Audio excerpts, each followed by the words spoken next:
இனிய வணக்கம். 7ஆம் வகுப்பு கவிதை பேழை அப்படியே நிற்கட்டும் அந்த மரம். ராஜமார்த்தாண்டன் அவர்கள் எழுதிய கவிதை. நிலமடந்தைக்கு இயற்கை சூட்டிய மணிமகுடங்கள் தான் மரங்கள்.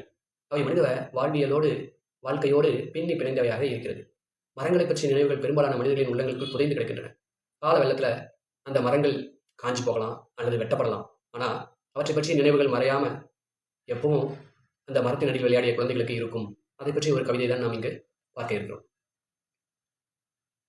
ஊரின் வடக்கோடியில் அந்த மரம் 5 வயதில் பார்த்தபோதும் இப்படியே தான் இருந்தது. 50 தாண்டி இன்றும் அப்படியே தான். தாத்தாவின் தாத்தா காலத்தில் நட்டு வளர்த்த மரமாம் அப்பா சொல்ல கேட்டிருக்கிறேன்.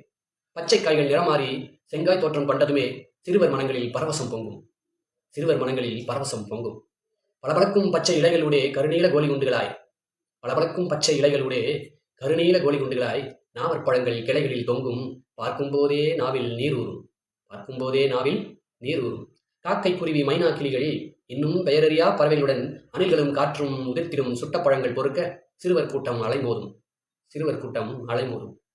வயது வந்த அக்காளுக்காய் கையில் பெட்டியுடன் ஓடி ஓடி பழம் பொறுக்கும் தங்கச்சிகள். இரவில் மெல்லிய நிலவொளியில் படையெடுத்து வரும் பழந்தின்னி வவ்வால் கூட்டம்.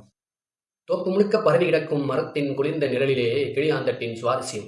புளிய விழாருடன் அப்பா வரும் வரை. நேற்று மதியம் நண்பர்களுடன் என் மகன் விளையாடியதும் அந்த மரத்தின் நிழலில்தானே. பெருவாழ்வு வாழ்ந்த மரம் நேற்றிரவு பேய்க்காற்றில் வேரோடு சாய்ந்து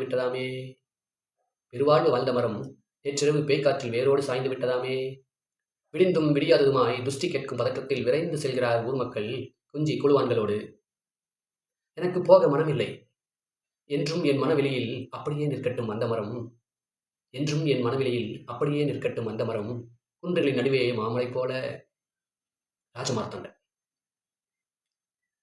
சொல்லும் பொருளும் பரவசம், மகிழ்ச்சி, பெருக்கு.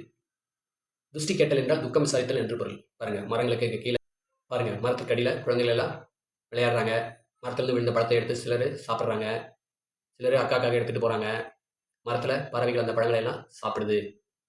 நாமளும் சின்ன வயசில் இப்படி மரத்திலே விளையாடும் போது இவ்வாறு இருந்திருப்போம். நூல்வெளி. ராஜமார்த்தாண்டன் இவர் கவிஞர், இதழாளர், கவிதை திறன் ஆய்வாளர் என பன்முக திறன்கள் பெற்றவர். இவர் கொல்லிப்பாவை என்னும் சிற்றிதழை நடத்தியவர். ராஜமார்த்தாண்டன் கவிதைகள் என்னும் நூலுக்காக தமிழ் வளர்ச்சித்துறையின் பரிசு பெற்றவர் இவர். சிறந்த தமிழ் கவிதைகளை தொகுத்து கொங்குதேர் வாழ்க்கை என்னும் தலைப்பில் நூலாக்கி வைத்துள்ளார். அனைவருக்கும் படிக்க வழங்கியுள்ளார். அப்படியே நிற்கட்டும் அந்த மரம் என்னும் நூலில் இருந்தால் நமக்கு இந்த கவிதை கொடுக்கப்பட்டிருக்கிறது. நன்றி குழந்தை. ஒரு புது கவிதை. கொப்புகள் விளக்கி கொத்து கொத்தாய் கருவேலங்காய் பறித்து போடும் வேப்பனை ஒரு நாளும் சிராய்ப்பதில்லை கருவ முட்கள். கொப்புக்கள் விளக்கி கொத்து கொத்தாய் கருவேலங்காய் பறித்து போடும் வேப்பனை ஒரு நாளும் சிராய்ப்பதில்லை கருவ முட்கள். 2வது கவிதை.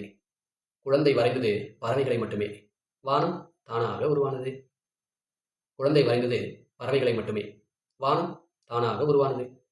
இந்த கவிதைகளை சிறப்பாக எழுதியவர் கலாப்பிரியா அவர்கள். நன்றி.